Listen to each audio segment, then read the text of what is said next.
Are you a secret agent Christian? You believe in Jesus, you know who he is, you go to church, but out there, at work, with your friends, online, you go quiet. You code switch. You keep him to yourself. Why? Fear, comfort, approval. And it is costing you the very power you've been on your knees begging God for. Today, that ends. If you were accused of being a follower of Jesus Christ, would there be enough evidence to convict you, or would you walk free? You are under attack and you don't even know it. You're growing, praying, pursuing God, and asking yourself, why isn't anything changing? Here's the answer nobody wants to say out loud. A foreign agent has been introduced into your life and you didn't feel it happen. The TikToks, the podcasts, the voices in your feed, the culture you swim in every single day. You are being drugged while you are trying to pursue God.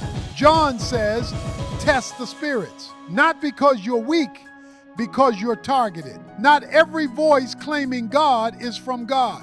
Not every Bible quote is truth. The enemy doesn't show up in a red cape. He shows up in your headphones, your algorithm, your comfort zone. His goal is not to take your salvation. He knows he can't, so he goes for the next best thing. Satan can't take your eternal life, but he can steal your experience of God. And for most Christians, he already has. That's the ceiling you keep hitting. That's why God feels distant. That's why nothing moves. Not because God left, because the signal got jammed. Test the spirits. Start with this. What does this voice say about Jesus? Not about blessings, not about feelings, about Jesus. That is the test. That is the filter.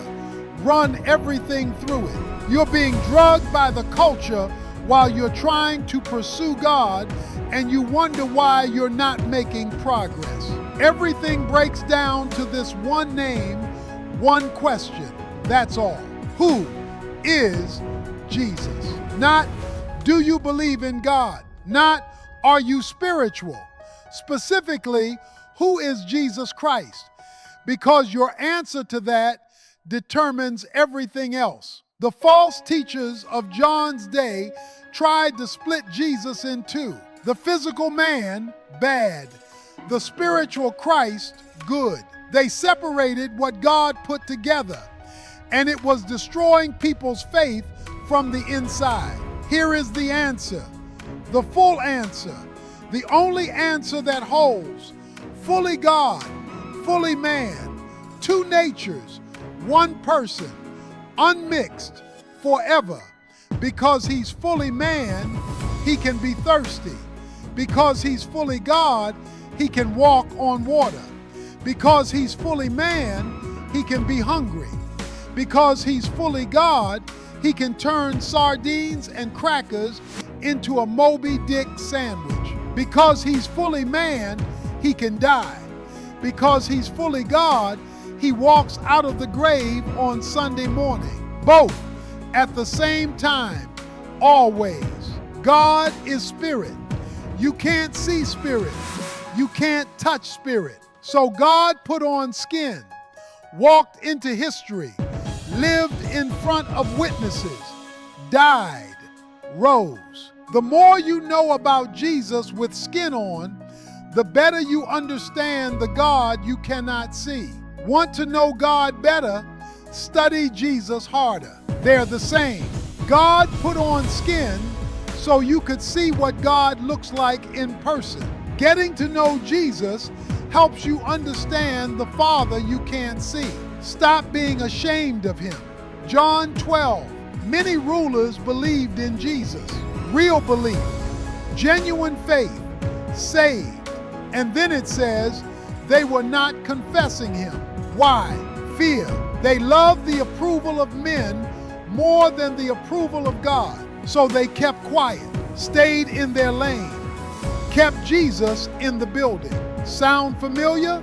You go quiet at work. You avoid the conversation with certain friends.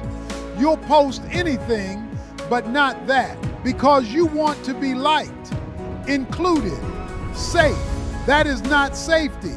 That is spiritual starvation. Jesus said it plainly.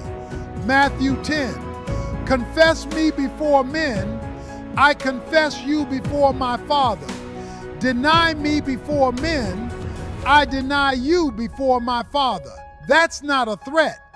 That's a transaction. You identify with him publicly, he advocates for you privately. You go silent, he goes silent when you need him most. Romans 10:9. Believe in your heart, you get saved. Confess with your mouth, you get delivered.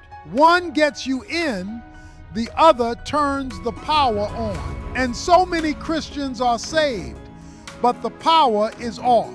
They have the key, but they never turn the ignition. They prayed the prayer and walked out the door and kept their mouth shut and wonder why nothing works. Because confession isn't the beginning, it's the activation. Not obnoxious, not in everyone's face, just clear, visible, unashamed. If you were accused of being a Christian on your job, there should be enough evidence to convict you.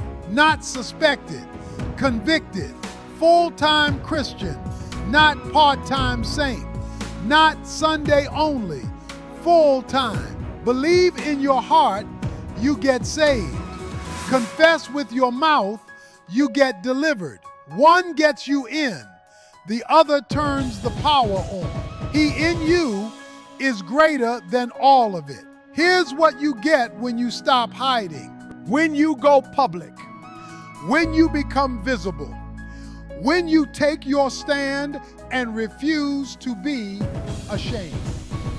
One verse, 4 words that change everything.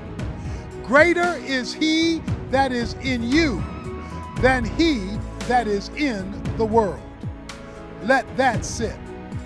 The world is a system designed to leave God out. And right now it is getting louder, more secular, more aggressive, more anti-Christian. And the clearer you stand for Jesus, the more that system will come for you. Yes, it will cost you relationships, comfort, maybe your reputation, sometimes everything in this world. But here's what hell cannot take from you. Things that used to wipe you out, you're getting over them. Situations that used to destroy you, you're walking through them. Enemies that were supposed to stop you, they can't land a punch. Not because you got stronger, because he got bigger in you. You went from undercoming to overcoming. He gives you an override button. What the world planned for your destruction, God overrides it. Your boss, your diagnosis, the thing hell designed for your ending, he can turn into your testimony. You have enemies. You have an override. And the moment God overrides what was opposing you, that is the moment he becomes the most real he has ever been in your life. Not theology anymore, reality.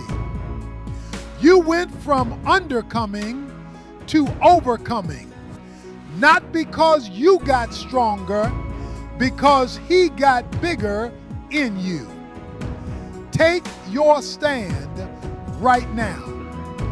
Peter stood on a mountain and watched the sky tear open, watched the glory of God break out through the skin of a man, heard a voice from heaven say, "This is my beloved Son." His mind was gone. He didn't have words. Then Peter writes to people who weren't there, didn't see it, didn't hear it. And he says, you can have the same experience, not on a mountain, in your kitchen, in your car, in the thing you're walking through right now. Let Jesus be the priority. Take the word seriously.